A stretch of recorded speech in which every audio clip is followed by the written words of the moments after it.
What's up everyone, Vu of MVU Films back with another video, and today I'm going to try to show you how I match my DJI OSMO Pocket 3 footage in dlog with my Sony SLOG3 footage from the Sony ZV-E1, FX3, Sony a7SIII, or pretty much whatever newer Sony camera that has SLOG3 and 10-bit in it.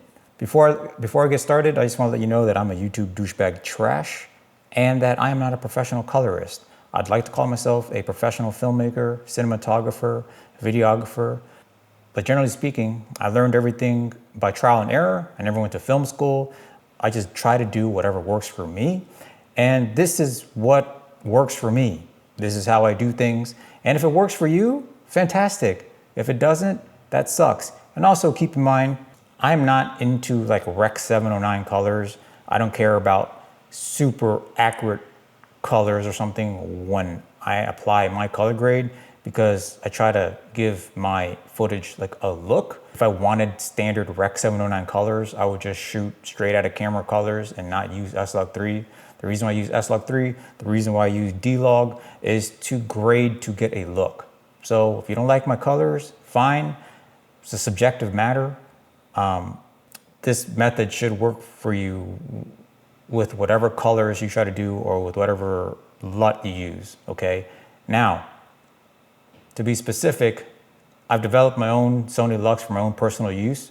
So what I do is, obviously with Sony SLOG3 footage, I generally overexpose 1 to 2 stops. So my LUT that I designed for my footage is going to obviously compensate for that overexposure, and I find that the footage is the cleanest with the lowest amount of noise when I do, a +1, +2 overexposure for Sony SLOG3 footage. But that is another video, that's for another video entirely. So when I edit and color a project that has Sony footage and DJI OSMO Pocket 3 footage or Action 4 footage, same thing, I will still just grade as if I'm doing all Sony footage. So I would add an adjustment layer, use my Sony LUT, and just assume that all of this footage is Sony footage. And clearly I would have to make some adjustments to the DJI Action 4 or the DJI Osmo Pocket 3 footage, dlog footage, accordingly to get it to match. And my drone, like my DJI Mini 4 Pro. Any of these newer, modern DJI products with 10-bit, 420, and dlog, this method should work fine. For me anyway, and we'll see if you like it or not. So let's just go ahead and jump right into my computer here and get started. So immediately you'll see that my project is already in here.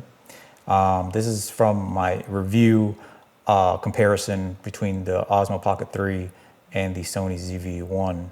So right now what you're seeing is a Sony ZV-E1 shot, and then if I hide the Sony ZV-E1 shot, you'll see the DJI Osmo Pocket 3 shot underneath, and as you can see, it matches pretty well. And in my opinion, DJI Osmo Pocket 3 has great detail for that little sensor. So amazing job, DJI, on producing that. So what I do immediately is, this is the layer, and this is where I would apply my LUT. As you can see, it's VU whatever -1 that I named it. And then that's all I do on this layer. And then on this layer, I just add like a little bit of curve to just give a little more contrast and pop. But that's it. So this applies throughout the whole project. Everything else is just minor adjustments for each footage.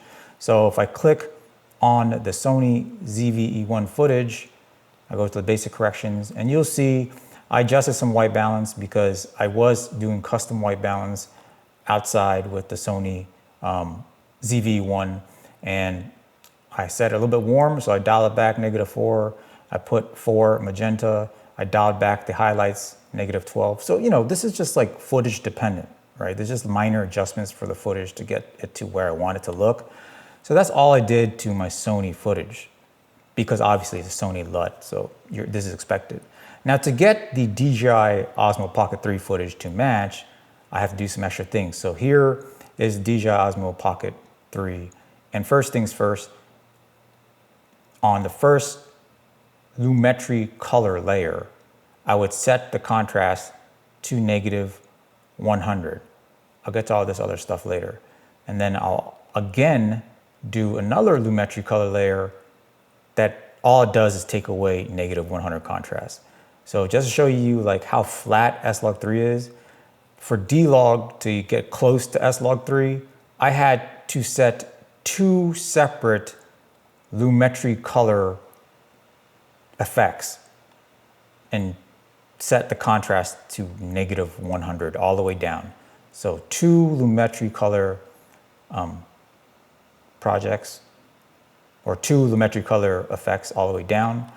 And then I go back to the main first one, and the adjustments I made was just adding 13 to warm. I made it -2 to green, and then highlights, I brought it down to -8, and shadows to 22.7.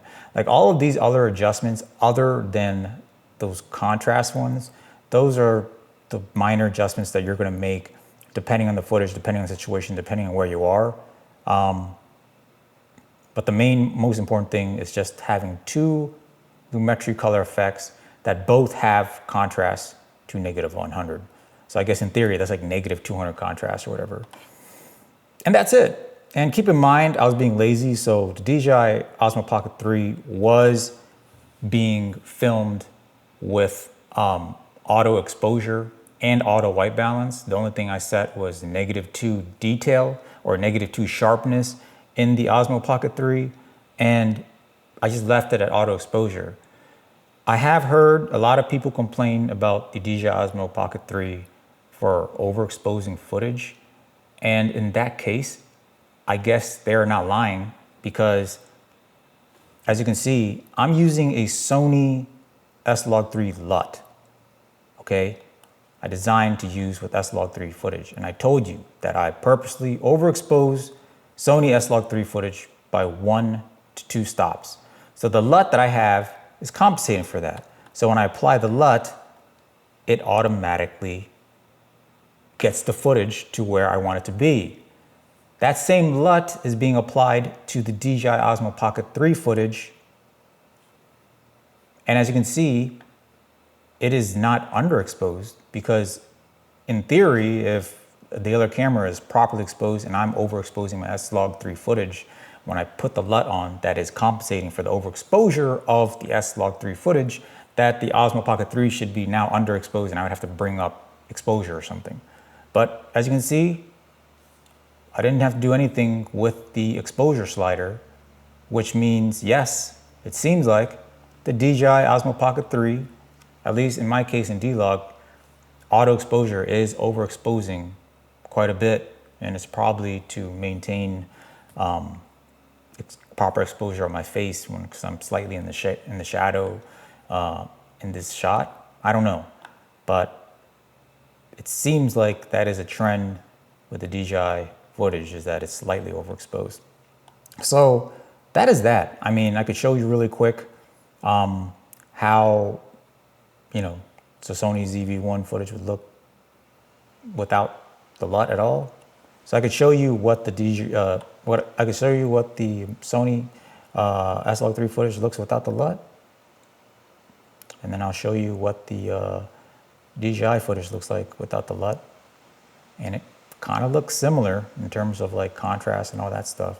I don't know if me doing this with the contrast causes any like other issues with the footage, like breaking it down or whatever, but from my eye, like it doesn't look like I'm adding any like crazy noise or artifacts or anything like that. But you know, I may or may not be, you know, a stickler like some of you. So yeah, that is pretty much it. I might quickly show you just a video example of, you know, how these shots match together, how they look in motion, show you how the DJI Pocket 3 looks like after every minor adjustment, and the end result. So yeah, I hope this helps you with matching your DJI Osmo Pocket 3 Action 4 or, you know, DJI Mini 4 Pro, whatever dlog footage you have with your Sony footage. And if you want to use your Sony LUTs that you have acquired and built up over the years shooting with Sony, and you want to use it on your DJI footage, this is how you would do it. Because if you think about it, these LUTs have contrast in them. You know, obviously built, like the amount of contrast is for SLOG3 footage. So I guess it makes sense. If you want to use the LUT just for like the colors, the look that the LUT gives the footage, you really just have to dial back some contrast to get pretty close to where you need to be. And everything else is just some minor white balance, some minor tint adjustments here and there. And it should get you to where you want, at least close to it. And I think some of my footage here proves that, unless I am completely blind, which I might be. With that said, guys, again, hope you enjoyed the video. I hope this helped you. And until next time, lighten up. Hey man, what toy is that? It's the DJI Pocket 3. Oh my god, that toy camera, it's trash. It takes so long to set up. Actually, it boots up pretty quick. Starts right up. That screen, it's small, like the thing in your pan. You can't see it. Actually, this 2-inch screen is pretty clear, but if you need to, you can monitor the footage on your phone. The small sensor image quality, it's trash. It's actually a 1-inch sensor, 4K 60, 4K 120, 10-bit with dlog. It takes too long to put away. Actually, it turns off really quick and the gimbal locks right up. The battery, it don't last a long time like me in the bedroom. The battery on this little device is actually quite decent, but you could even extend the battery with this extension. It don't have hidden color shine, and the gimbal, it play out. IBIS much better. Most cameras have decent IBIS these days, but nothing matches an actual gimbal. Let me show you. Hey man, this the cinematic Canon vlog. The Canon color shine is the best. Bro, why does the corners look like jello? It filmed organic shape.